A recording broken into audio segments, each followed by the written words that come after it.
one and I stand on that. You and me, babe, that's black on black.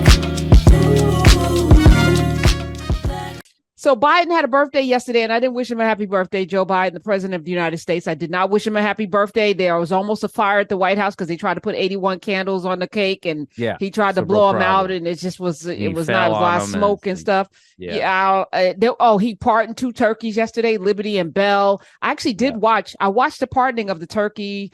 Both of them, they were really big. I think they were like 40 pounders. And I was like, what happens to them now? And then I feel like there's a lot of elder abuse going on right now. The kinds of commentary that Biden has to endure, to me, I just feel like if y'all have a pop or a paw, you wouldn't want him to be president treated this way. Oh, okay, got it. Oh, okay, I see what you're saying. Well, actually, some of our paws would be a good president. I just feel like they don't give a F and they would do the right thing. Maybe, I don't know. I think Meemaw would make a better president, but emphasis on the first part of what you said. Don't give an F is what old people generally, are. They don't give a fuck. Okay. All right. Let me ask you this question. Okay, let's go. Do you plan to be 81 one day? I plan to be 91 one day. Okay. Would you want people, if you took one for the team, right? The world was coming down a part of the scenes. We had a whole dumpster fire president who had people pee on him and who sold secrets to Russia, probably was in league with the Saudis, whose son-in-law watched women pee. I don't know what they did. I know there was plastic on the bed, allegedly. A man that actually had sex with a porn star to the point that she could describe his penis. We had that as a president who told people to take bleach, all of this stuff. Told people about the vaccine not to take it, but he took it himself, got COVID, gave it to everybody in the car. Like, it's, to me, so everyone said, all right, if we're going to win, we're going to have a white man who is stable to run against him. Joe Biden took one for the team and won. Now, I believe he should have said, I'm one term. Yes. Here's what we're going to do. We're going to pass this baton. We're going to groom Kamala Harris to be the president, or maybe we have a primary. I don't know. This was the stopgap. But he's running again and he's on the ticket. Yeah. Right? If you were 81 years old, would you want people to be constantly... Now, first of all, I needed a nap today. I'm just going to be very transparent. I got up a little too early and I'm sleepy. Yeah. I don't know what it must feel like, because I feel like people of a certain age don't need as much sleep, but they do need naps. So I'm wondering if there's nap time. I don't know what's going on. And is this also elder abuse? I don't want to participate in the elder abuse, so I'm going to stop talking. Does the president get nap time? I didn't say that. I don't have a problem with people voicing their concerns over our president's age. We already had Ronald Reagan, who had a real problem. No one was even talking about his age, but they were talking about, like, what's going on with Ronald Reagan? And then we found out later that he was like, this is when you knew. Well, he would go, you ask him a question, he'd go, well.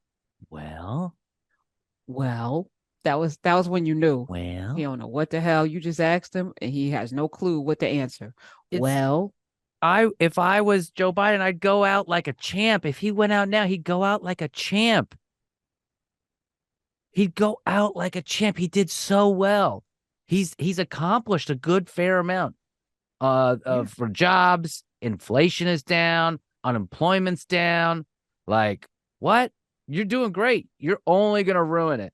It's only going to get worse.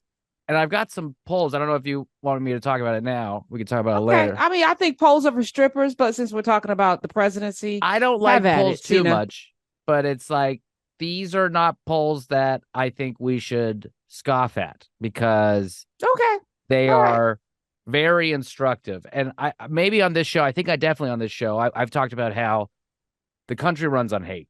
It doesn't run on like hope and change and love and unity, as much as, former President Obama wanted us to, and all the nice people and the hippies want us to, like, sing Kumbaya and hug each other and stuff like that. The country runs on hate. When was the last time we were most unified? After 9/11, when George W. Bush stood on that rubble, everyone was like, where are the towelheads? Let's go kill them. That's what everyone in this country said. Everyone was united on killing Osama bin Laden, and that's what happened.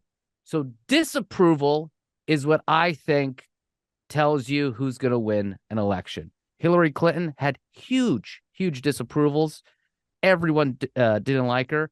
The only reason she lost, I believe, is because more people didn't like her than didn't like Trump when he first ran. Right now, there are polls. That's true. In January, Trump's negative percentage, so people's feelings about the candidate, right? Remember, Joe Biden, everyone loves Joe Biden. People would say, other politicians, Republicans would say, I disagree with Joe Biden, but he's a good man. I like Joe Biden. Donald Trump in January, he was at a 53% negative rating. Biden, 46%. Okay. Now, Trump right now, Trump is at 52. So he went down. So people like him slightly one more. Percentage point more. I'm gonna say that 20% of the black people. But Biden is at 53% negative. This is more instructive to me than when people say head to head, Trump versus Biden, who's going to win, blah, blah, blah. They do that kind of like horse race poll. I think that doesn't. I think the sentiment of the country, the negative sentiment of the country is what moves things. 70% of 18 to 34-year-olds disapprove of President Biden's handling of the Israeli-Hamas war. 62% of all independents, I believe, disagree with his foreign policy. I mean, the people are angry at the guy that we all liked. That's why I think this is instructive. Okay, I actually agree with you.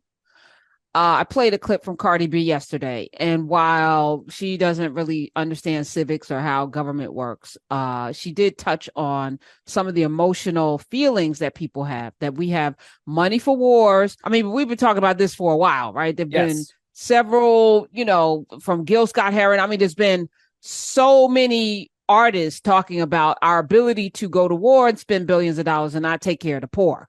Right. So she was lamenting about the cuts in New York, even though that's a city, local legislative and mayoral responsibility, not Biden. But she brought Biden in because I think she was confused.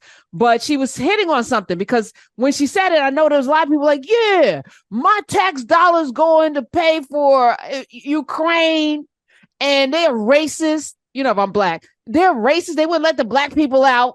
And then Israel, my money's going to bomb brown Palestinians who don't nah.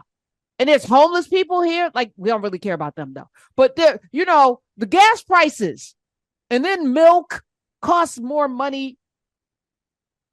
So yeah, I think you might be onto something. This is so what do we do about it? Here's the question. Okay, we're in November. Is it possible, Cena, November, December, January, in 2 months, that this could turn around where we could see Biden in the 40%? If there's one thing I know about Middle Eastern conflicts, is that they don't go away quickly. And this one has ignited the fury of everyone on the left and the right, in the middle, the aliens. Everyone is upset about this thing in some form or another. And we have the lowest, I think, in history. I don't know if there's a number associated with this. The lowest ability to actually have public discourse about an issue. We're at the absolute rock bottom. Yeah. It can't get any worse. Yeah. No, I think you're absolutely right. So I don't know what to do about it though. And I'm almost like, maybe I should just focus on bunker building, and that's a real thing. Let's see if we can figure out something. This poll, where's this poll? Who's the poll? Thank you for asking that. NBC News. Yes. It's 1,000 people from November 10th to the 14th. So right in the thick of what's happening right now. Plus or minus 3% is the error, kind of like a margin of error. So this is just one signal, right? But I think it's notable. And remember as well, Trump was under this gag order to not be able to speak publicly about his fraud case, about a bunch of stuff. So the fact that he's not debating any of these Republicans, and he's not speaking publicly as much in general, helps him a lot. Yeah, I think you're right. about that last part. But isn't he still doing rallies? He's doing rallies, but that's not. He's not going out on and doing like these news hits and stuff like that. So okay, and that helps him. Ain't that a damn shame?